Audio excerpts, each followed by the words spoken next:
For thousands of years, China's been ruled by a dynasty, and the Qing ruled it since 1664. But during the latter half of the 1800s, the European powers of Russia, Britain, France, and Germany, and also non-European powers like Japan, imperialized China. But in 1894, the First Sino-Japanese War kicked off, where Japan and the Triple Intervention, where Russia, France, and Germany establishes spheres of influence in China. In 1889, the people had enough of it, and the scramble of China, as it is called, where treaty ports were established, notably Qingdao for Germany and Port Arthur for Russia.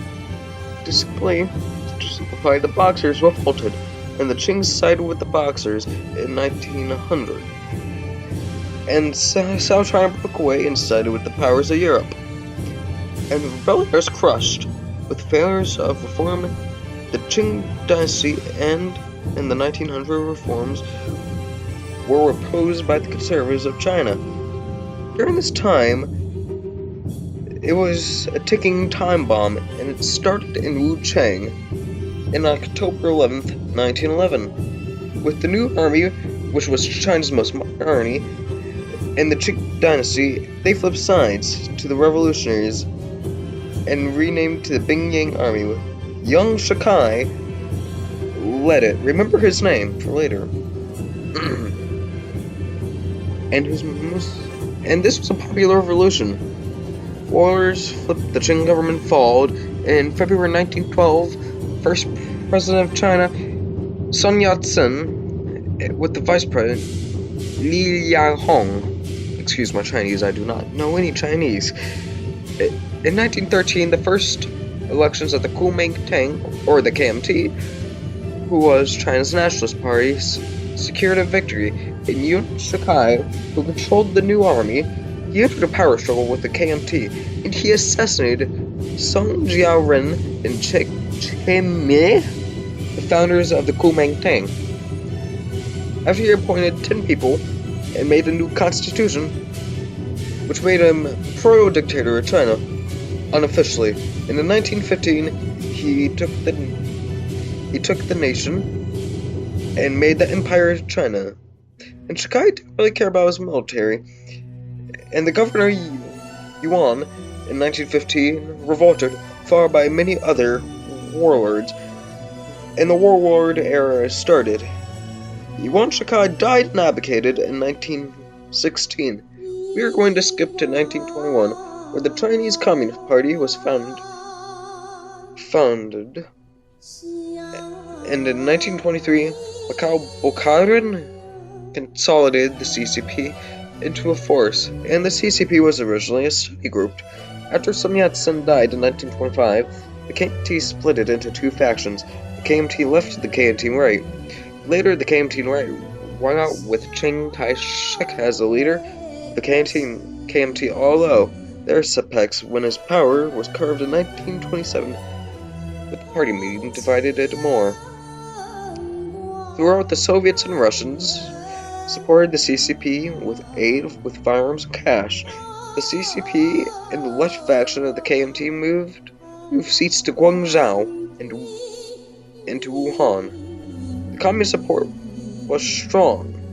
However, Chiang Kai-shek defeated the warlord Sung Chufang and moved to Jiangxi on April 7th. They held a meeting to eliminate the communist threat, and the communists and the KMT were purged in Shanghai, where some call it the Shanghai Massacre, by the borders of Baizhongxi, and depends on the first rift factions. The leader of the KMT left, Wang Jiwei, and the KMT continued their anti-warlord, defeated warlords. By 1928, most of eastern China was secured under the KMT.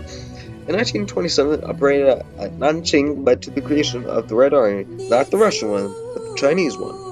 Chiang Kai-shek announced his temporary retirement, and Wang Jiwei took control, and the CCP attempted to take cities of Changsha, Shantou, and Guangzhou. The CCP used guerrilla tactics, while the KMT uses usual support tactics of the time. KMT tried to suppress the rebellions, and Jie Wei was forced out of Wuhan in September. The Am Harvest Uprising in 1927, led by Mao Zedong, remember his name, in December 1913. The Guangzhou Uprising happened, and it was a government victory for the KMT. The 16th of December, Wang Jiwei fled China and Chiang Kai-shek went back into power, and the right faction of the KMT put the capital in Nanjing, where it was the capital in 1937 until the fall of the capital. In 1931, the Mukden incident happened, and the Japanese invaded Manchuria, but the KMT fought Japan and lost Manchuria, creating the puppet state of Manchukuo. And on top of that, the fourth campaign in 1932, where the KMT and the CCP thought the KMT armies were badly mauled and penetrate to the heart of the CCP.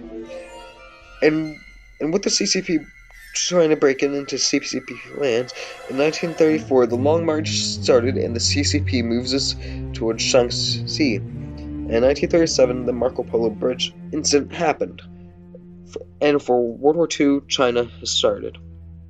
If you liked this video about the first half of the Chinese Civil War, please like and subscribe. I would greatly appreciate it, and this is one of my first times doing one of these videos of history. I would greatly appreciate it if you did that, and support smaller creators like me. Later I could probably do the second half of World War II and after the Civil War, where the modern formations of the Communist Chinese happened. Thank you for listening in. Hopefully you have a good day. Peace out, y'all.